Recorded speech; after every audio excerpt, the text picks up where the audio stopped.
Permutation and combination unit number 7, जो competition as well as हमारे पास 11th में काम आती है। कंपटीशन में हमेशा एक क्वेश्चन जरूर पूछा जाता है, चाहे वो एनडीए से हो चाहे वो आईआईटी से हो, एक क्वेश्चन जरूर पूछा जाता है। तो what is the meaning of permutation?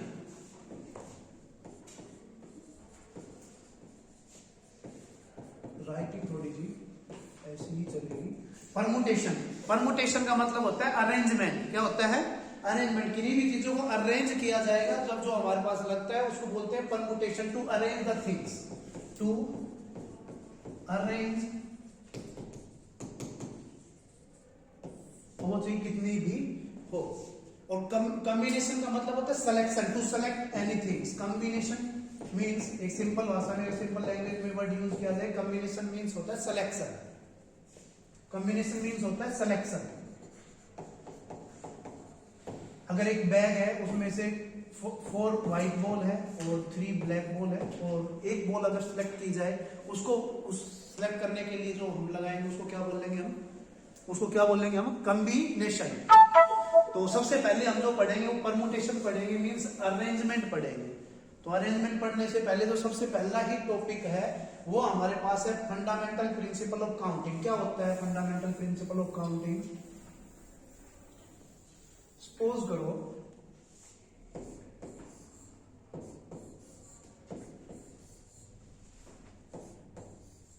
कोई भी एग्जांपल हम ले सकते हैं। जैसे मैंने एक एग्जांपल उठाया कि मैं एक हॉल में एंट्री कर रहा हूं, मेरे पास एंट्रेंस के लिए तो 3 वेज हैं, E1, E2, E3, and exit के लिए मेरे पास 2 वेज हैं, X1, X2। ये पूछा गया है कि कितने number of ways, find the how many number of ways I can entry and exit the hall. कि मैं एंट्री भी करूं और एग्जिट कर लूं हॉल से, तो कितने नंबर ऑफ वेज वो होंगे या अरेंजमेंट होंगे, कितने नंबर ऑफ अरेंजमेंट बनेंगे, कैसे निकालते हैं? सपोज करो यहां से मैं एंट्री की किसी ने भी, तो एंट्री के लिए मेरे पास कितने हैं? 3 रास्ते हैं। बोल सकते हो, बोलने नहीं, 3 रास्ते हैं हमारे पास, 3 गेट हैं, 3 गेट्स भी है। तो E1 और एग्जिट किससे? अगर E1 से एंट्री की है तो एग्जिट किससे कर सकता हूं? X1 से भी कर सकता हूं, X2 से भी कर सकता हूं। तो मेरे पास एक तरह का अरेंजमेंट बन गया, E1 X1 और E1 X2। दूसरा, अगर मैं E2 से एंट्री करूं तो भी मेरे पास एग्जिट के लिए 2 वे हैं, तो E2 X1 and E2 X2। E3 के लिए अगर मैं E3 से एंट्री की तब भी मेरे पास एग्जिट के लिए 2 वेज हैं, E3 X1, E3 X2। Total number of arrangement की बात करूं, टोटल नंबर ऑफ अरेंजमेंट कितने हो गए?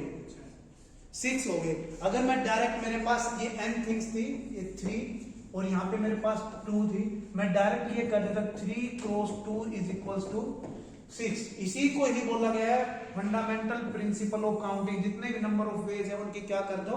मल्टीप्लाई। मेरे पास एंट्री के 3 वे थे, एग्जिट के 2 वे थे, दोनों को मल्टीप्लाई करूंगा, टोटल नंबर ऑफ अरेंजमेंट निकल जाएंगे जो भी मुझे अरेंज करना होगा। इसी को ही बोला गया है प्रिंसिपल फंडामेंटल ऑफ काउंटिंग। यही है प्रिंसिपल फंडामेंटल ऑफ काउंटिंग। किसी से भी, जैसे क्लास का एग्जांपल है, हमारे पास 5 सीट है, 3 स्टूडेंट है, तो पहला स्टूडेंट अगर जाएगा उसके लिए कितने ऑप्शन खाली मिलेंगे? 5 मिलेंगे हमारे पास। एक सीट पे एक ही बैठ सकता है। दूसरा, अगर मैं उठाऊंगा 2 स्टूडेंट जाएंगे तो एक सीट तो फिल हो चुकी है, उस स्टूडेंट ने क्या कर दी? फिल कर दी। तो उसके अगले वाले के लिए कितने खाली है हमारे पास? 4 है। उससे नेक्स्ट वाला जाएगा तो उसके लिए 3 ऑप्शन हो, किसी भी तीसरी सीट पे बैठ सकता है। According to principle fundamental of counting, total number of arrangement हमारे पास कितने हो जाएंगे? 60 अरेंजमेंट हो जाएंगे, 60 वेज हो जाएंगे उसको बिठाने के। तो क्वेश्चंस जो हम एक्सरसाइज में है, जितने भी क्वेश्चन लेने चाहे ले सकते हैं। तो एक क्वेश्चन मैं देता हूं और करो, फिर उसको हम डिस्कस करते हैं बोर्ड के ऊपर।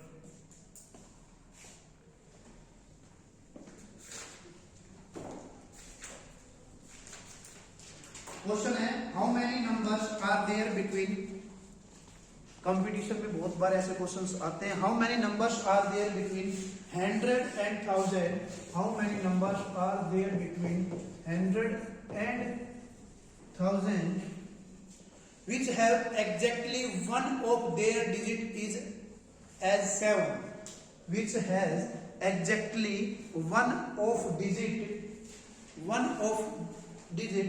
एज 7 मीन्स 100 से 1000 तक के हमें वो नंबर सेलेक्ट करने हैं जिसमें कम से कम एक डिजिट जो हो वो क्या हो 7। तो हमें क्लियर यहां से पता चल रहा है कितने डिजिट का नंबर है। 100 से अगर 1000 के बीच में है तो कितने डिजिट का नंबर है 3 डिजिट का नंबर है। कितने डिजिट का नंबर है 3 डिजिट नंबर। तो मैं 3 बॉक्स बना लेता हूं। अब एक डिजिट एटलीस्ट वर्ड यूज नहीं किया, इसने एग्जैक्टली वर्ड यूज किया कि एक डिजिट क्या होनी चाहिए 7 होनी चाहिए। एक से ज्यादा भी हो सकती है। Exactly one of the digit 7, exactly one he digit क्या होनी चाहिए 7 होनी चाहिए। वो 7 यूनिट प्लेस पे भी आ सकती है, 10 प्लेस पे भी आ सकती है, 100 प्लस। तो मेरे पास कितने केस बनेंगे ऐसे 3 केसेस बन जाएंगे। केस फर्स्ट अगर यूनिट प्लेस पे आए, case second 7 is at 10th place, अगर 7 जो है वो 10th प्लेस पे मैं ले लूं। केस थर्ड इज कहां पे आ जाए हमारे पास 100 प्लेस पे आ जाए। तो मैंने यूनिट प्लेस पे 7 को फिक्स कर दिया। डिजिट्स हमारे पास टोटल 10 है, 0 से लेके 0 इस बॉक्स में आ नहीं सकता। इसके लिए अरेंजमेंट कितने बच गए, अगर अभी तक के लेके 9 बचे हैं, अभी तक की बात करें 9, लेकिन 7 आ चुका है। 7 तो एक बार लेना है, ये बोला गया 7 ही एक बार लेना है, एग्जैक्टली 7 वन टाइम आना चाहिए। तो मेरे पास कितने केस यहाँ पे बच गए, अब 8 केस बच गए। लेकिन इस वाले बॉक्स की बात करूंगा तो कितने केस बच गए जहां मैं इसमें एंट्री कर सकता हूं, इस बॉक्स को फिल कर सकता हूं। कितने तरीके से फिल कर सकता हूं, 0 आ सकता है और ये 8 नंबर, ये कोई भी आ सकता है, इसमें उनके लिए रेस्ट्रिक्शन नहीं दी थी। तो कितने केस है हमारे पास 9 केस है। कितने केस है 9 केस है। और 1 क्या है हमारे पास, ये कितने केस बन गए टोटल, यहाँ पे 72 नंबर ऑफ अरेंजमेंट बन गया। 72 ऐसे वर्ड आ जाएंगे जिसमें यूनिट प्लेस पे क्या आएगा 7 आएगा। सिर्फ यूनिट प्लेस पे 7 आना चाहिए था, तो एक वर्ड हमारे पास ऑलरेडी फिक्स था, वो वर्ड यहाँ पे नहीं आ सकता, 7 आ ही नहीं सकता, रिपीट हो नहीं सकता, क्योंकि एक बार लेना है। अब दूसरी बात है 10th प्लेस पे 7, तो शायद सेम केस ही बन जाएंगे, कोई प्रॉब्लम नहीं आएगी। अगर 10th प्लेस पे 7 लोगे तो भी यहाँ पे तो कितने केस आएंगे 8 ही आएंगे। यहाँ पे 1 है लेकिन यहाँ पे कितने आ जाएंगे पूरे 9 के 9 केस आ जाएंगे। कितने केस आ जाएंगे 9, 7 ऑलरेडी फिक्स है। 72 नंबर ऑफ अरेंजमेंट इससे बन सकते हैं। और 72 ही किससे बनेंगे फिर सिमिलरली, अगर मैं 10th प्लेस पे 7 ले लूंगा, यहाँ हाँ नहीं इसमें चेंजमेंट आएगा। यहाँ पे कितने नंबर ऑफ अरेंजमेंट बन सकते हैं 9 बन सकते हैं। यहाँ पे क्या बन सकते हैं हमारे पास, और यहाँ पे भी कितने बन सकते हैं, टोटल कितने होंगे according to principle fundamental of counting, total number of arrangement is 1 into 9 into 9। Total number of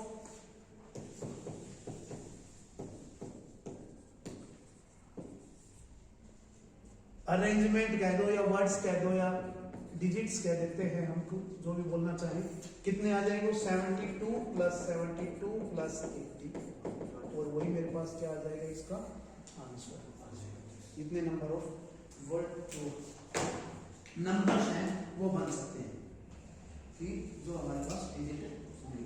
अब एक नेक्स्ट क्वेश्चन करते हैं। How many 5 digit telephone number can be constructed, how many 5 digit telephone number can be constructed using digit 0 to 9। Question हमारे पास है